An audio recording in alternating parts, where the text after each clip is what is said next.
There was once a village called Dunwall, where nothing extraordinary ever happened. The sky stayed gray, the river ran quiet. The people walked with their eyes on the ground, as if they'd forgotten there was anything worth looking up for. Magic, the elders said, was gone, vanished long ago, and good riddance. Most people believed them, but a boy named Eli never could. He pressed his face to the window every evening and watched the empty street, certain, absolutely certain, that something was missing, and that someone ought to go find it. It was a loose floorboard that changed everything. Hidden beneath it, wrapped in oilskin and tied with a midnight dark cord, was a map, and not an ordinary one. The lines moved, the rivers shifted, the mountains rearranged themselves as if pointing the way. At the center of it all stood a single glowing tower, perched atop a peak called the Cradle of All Things, and written in tiny, urgent handwriting were 3 words that made Eli's heart stop. Magic lives here. He didn't sleep that night. By morning, his decision was made. He left before the roosters crowed, before his father woke, before anyone could look at him with that familiar expression, the one that said, "Boys like you don't do things like this." He left a note. "Gone to find what was taken. I'll come back with something worth coming back to." The forest beyond Dunwall was ancient and ash-gray, its branches so thick that sunlight arrived in rationed beams. The locals called it the Greywood and warned children away from it. Eli walked straight in, because every great story begins with someone walking into the place they were told not to go. He found her inside a hollow oak, a fox with fur like moonlight on still water and eyes the color of a flame's deepest blue. She watched him the way ancient things watch young ones, patiently, with an air of already knowing the outcome. Her name was Sable. She was a fragment of magic, a leftover, she called herself, not enough to cast a spell, but enough to think, speak, and remember. She had been waiting in that hollow for 11 years, waiting for someone who would ask the right question. When Eli asked her to help him, the trees around them shivered, as if exhaling a breath they'd held far too long. The River of Whispers had no name on the map. Sable said some things are too honest to be named. It glowed the way deep ocean creatures glow, from within, gently, like something that hadn't quite given up on light. It was made of memories, she explained. Every spell ever cast, every wish ever whispered, every moment someone believed the world could be more than it appeared. Eli stepped in and felt them all. Healings, songs, storms called for thirsty villages, flowers blooming at a touch. Magic as it was meant to be. When he reached the other bank, he was heavier with purpose than he'd ever been in his life. Glassholm had once been a village full of laughter.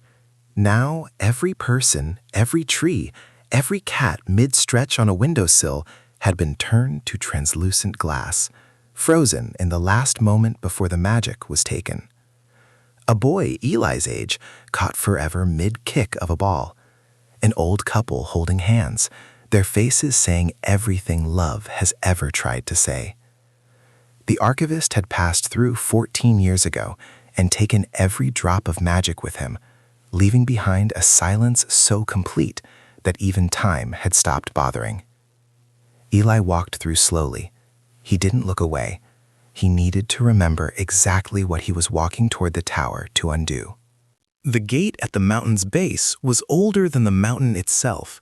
Eli could feel it in the stone, a depth of time that made his 12 years feel like a single breath. Sable translated the carved words slowly. Only the one who seeks for others may pass. Only the one who does not want it for themselves. Eli pressed his palm to the stone. He didn't wish for glory or power or the satisfaction of being right. He simply wished, fully, quietly, for everyone who had lost something to find it again. The runes exploded gold. The gate dissolved into warm light and drifted upward like embers. And beyond it, the path rose into glowing clouds. The tower smelled like lightning and old paper and long grief. Every shelf, every alcove held something glowing. Blues, golds, greens, and colors that had no names. Magic from Glassholm, magic from rivers and forests, and the hearts of people who'd had it once and would never know where it went. The archivist stood at the far end, smaller than Eli had imagined, old and thin with shaking hands. He didn't turn around when Eli entered. "I've been expecting someone like you," he said quietly. "They always look at me like I'm a monster." Eli studied the jars on the shelves. "Are you?" he asked. The archivist had 100 reasons, and every one made a terrible kind of sense. Magic had been misused. There had been wars, cruelty, beautiful power turned ugly. He had decided the only solution was removal, to keep it locked away where it couldn't hurt anyone. Eli listened to all of it. Then he said, "You didn't protect people from harm.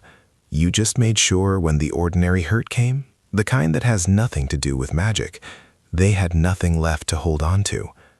The old man's hands fell to his sides. His face didn't show anger.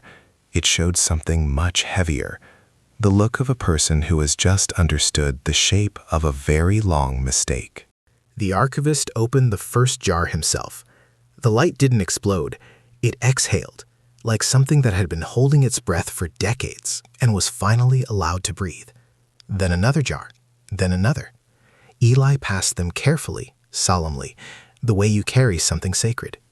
When the last one was opened, the sky became something neither of them had words for. Not storm, not sunset, not simply blue, but all of it at once.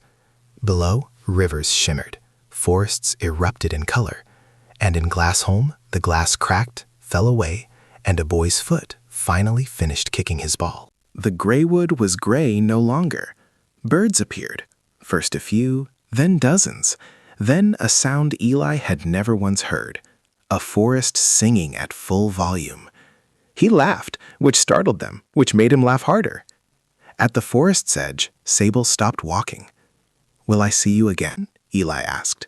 "Whenever you need to be reminded," she said. "Look for silver in unlikely places." Then she was gone between the trees.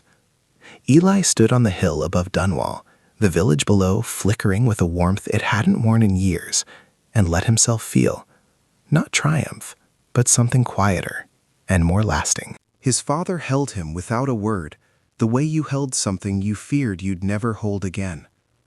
By noon, Dunwall had noticed. A woman began humming a melody she didn't know she knew. Old Marta opened her shutters for the first time in 30 years. The river began to hum. Magic didn't return all at once. Real change never does. But something had cracked open, and wonder, once let in, doesn't go back out. Ellie never told the full story. He told pieces, to the right people, at the right time. Because he'd learned one thing from the archivist's mistake. The moment you claim wonder as yours alone, it begins to die.